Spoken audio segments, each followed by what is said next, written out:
Assalamualaikum warahmatullahi wabarakatuh. Waalaikumsalam warahmatullahi wabarakatuh. Ya, jumpa lagi di Lesehan Cak Fir dan kali ini versi kubikel di Universitas Yarsi. Alhamdulillah. Dan kembali collab lagi bersama Haji Andri. Siap. Assalamualaikum. Waalaikumsalam warahmatullahi wabarakatuh. Apa kabar Cak Fir? Alhamdulillah. Baik, kita akan melanjutkan obrolan kita. Apa yang penting nih kira-kira? Kita kan sudah masuk ataupun ingin memasuki ya di bulan Zulhijjah 1443 Hijriah. Kemarin ada pertanyaan nih dari landasan isbatnya pemerintah kita Indonesia bahwa jatuhnya 1 Zulhijjah itu tanggal 1 Juli.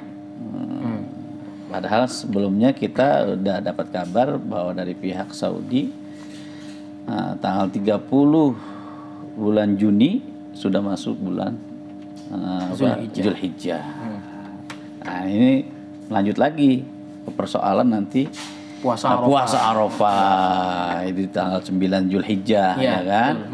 Sedangkan kita tahu dari hadis itu ya Yaum Arafah Yaum alladzi yu'arafu bihin nas. Jadi di mana orang-orang lagi berpuasa, disitulah orang lagi berwukuf, ya kan? Berwukuf, patokannya berwukuf di Arafah ataupun di Saudi, maka orang-orang melaksanakan puasanya. Nah, sedangkan tahun ini kita berbeda nih, dari penanggalannya, dari hari pelaksanaan puasa Arafah tidak sama dengan mereka yang berwukuf yang sedang melaksanakan ibadah haji. Ya. Bagaimana untuk bisa mencermati, memberikan pencerahan ya untuk bisa, pasti di luar sana ada pertanyaan-pertanyaan dari jamaah, dari masyarakat. Bukan cuma pertanyaan, hujatan barangkali. Hujatan juga saling berdebat sana sini kan. Gimana tuh Ustaz? Baik. Bismillahirrahmanirrahim. Jadi kan begini ya. Kalau kita lihat di kitab-kitab klasik itu pembahasan tentang puasa Arafah itu ya mirip-mirip sama dengan puasa Ramadan, dengan penetapan 1 Syawal, 1 Ramadan itu mirip-mirip ya. Jadi pembahasan semacam ini sudah fenomena klasik sebenarnya, di mana setiap negara berbeda dengan Saudi waktunya gitu. Iya. Nah, cuman yang menjadi permasalahan adalah hujatan-hujatan orang itu ketika mengatakan, loh, memangnya Arafah ada di Jakarta? Kan puasa Arafah berarti orang wukuf di Arafah, sebagaimana hadis yang antum baca tadi. Hadis riwayat Abu Daud ya kan. Dalam hadis riwayat Abu Daud itu dikatakan Arafah itu adalah hari di mana orang berwukuf di Arafah gitu. Jadi sebenarnya kalau kita lihat ya dalam kitab-kitab klasik itu memang dikatakan ada 2 pendapat setidaknya. Ya, pendapat yang pertama mengatakan puasa Arafah itu terikat dengan tempat, yaitu di mana harus ngikutin waktu di mana orang Saudi, orang yang berhaji sedang wukuf di Arafah tanggal 9 Dzulhijjah, berarti versi Mekah, versi Saudi gitu ya. Itu pendapat pertama. Pendapat kedua adalah yang mengatakan bahwasanya Arafah itu, tadi pendapat pertama dalilnya yang antum pakai tadi, riwayat Abu Daud. Kemudian pendapat kedua itu mengatakan enggak, puasa Arafah itu sama seperti halnya ya puasa-puasa yang lainnya, di mana mengikuti matla dari setiap tempat. Gitu ya. Matla itu apa Ustaz? Pijakan hilal.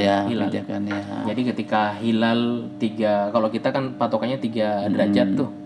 3 derajat nampak itu berarti tanggal 1 udah setiap bulannya gitu ya. Nah, maka dalam hal ini pendapat yang kedua ini lebih dominan diambil oleh para ulama gitu ya. Jadi yang mengambil kesimpulannya bahwa patokan puasa Arafah adalah 1 Dzulhijjah versi masing-masing negara. Dalilnya banyak gitu ya. Pertama hadis tentang Quraib itu yang dia puasa Ramadan ikut Syam, bingung waktu pulang ke Madinah kok berbeda, 1 hari lebih maju gitu dia berbanding dengan Madinah gitu. Maka orang Madinah bilang, "Nah, beginilah Rasulullah mengajarkan kita gitu." Jadi puasa menurut tempat masing-masing dan hari rayanya juga ikut tempat masing-masing gitu ya. Itu yang pertama. Hadis yang kedua adalah hadis riwayat Aisyah Di mana Sayyidah Aisyah radhiyallahu anha itu mengatakan bahwasanya Rasulullah itu terbiasa melaksanakan puasa Arafah di 9 Zulhijjah. Di 9 Dzulhijjah. Logikanya kalau kita lihat dalam sejarah, Rasulullah itu berhaji hanya sekali di tahun ke-10 Hijriah. 678, tahun ke-6 ada ayat tentang Rasulullah boleh ke Mekah, tapi tidak berhaji beliau cuma umroh gitu kan. Nah, puasa Arafahnya itu artinya ya Rasulullah sudah membiasakan puasa Arafah bertahun-tahun sebelum haji beliau laksanakan, kan begitu. Artinya yang menjadi patokan adalah bukan ketika orang wukuf di Arafah, melainkan waktu tanggalannya. Nah, berangkat dari sini pendapat kedua ini mengatakan bahwasanya yang benar adalah, ya menurut mereka pendapat kedua adalah puasa berdasarkan matla atau hilal dari setiap negara.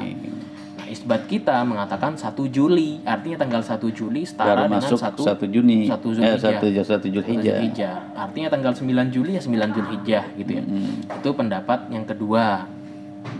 Terlepas dari itu, kita meyakini ada perbedaan dalam hal ini. Nah, perbedaan ini tergantung kita bagaimana menyikapinya. Karena para ulama zaman dulu sudah terbiasa dengan perbedaan dan nggak saling hina, nggak saling hujat. Betul. Begitu ya. Dalam hal ini kalau ditanya saya milih yang mana, maka saya akan cenderung memilih pendapat kedua dan memilih keputusan daripada isbatnya pemerintah. Kenapa? Alasannya adalah hukmul hakimi yarfa'ul khilaf gitu ya. Walaupun ada sebagian ormas yang ikutin hasil isbatnya mereka ataupun hasil keputusannya ormas tersebut sama dengan di Saudi, ya enggak masalah. Enggak masalah, kita hormati, gitu saja ya. Yang mereka juga harus hormati, gitu kan. Ini namanya pendapat. Jadi namanya toleransi itu kita menghormati pendapat orang lain dan menghormati perbedaan tanpa harus memaksakan orang lain ikut pendapat kita, gitu ya. Dan punya landasan masing-masing. Punya landasan masing-masing. Baik keormasan, baik dari segi pemerintah pun sudah pastinya memiliki landasan-landasan masing-masing. Jadi ini perlu disikapi dengan bijak, gitu ya. Sikapi dengan tidak perlu ribut, legowo gitu ya. Saling menghormati satu sama lain.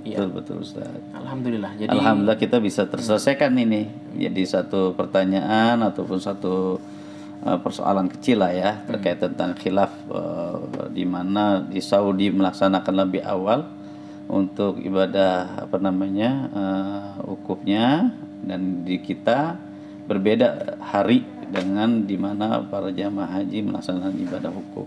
Gitu. Insyaallah semuanya berjalan dengan baik. Amin, ketika kita mengedepankan tentang saling menghargai antar sesama, bahwa perbedaan suatu keniscayaan dalam kehidupan manusia, dalam kehidupan kita. Terima kasih Cak Fir. Insyaallah next time nih kita akan lanjut lagi nanti. Next time insyaallah kita collab di channel Antum ya. Siap. Terima kasih semuanya para pemirsa, para pendengar di channel Lesehan Cak Fir. Mudah-mudahan selalu dalam keberkahan Allah Subhanahu wa taala. Gitu amat formal amat. Terima kasih. Assalamualaikum warahmatullahi wabarakatuh. Waalaikumsalam warahmatullahi wabarakatuh.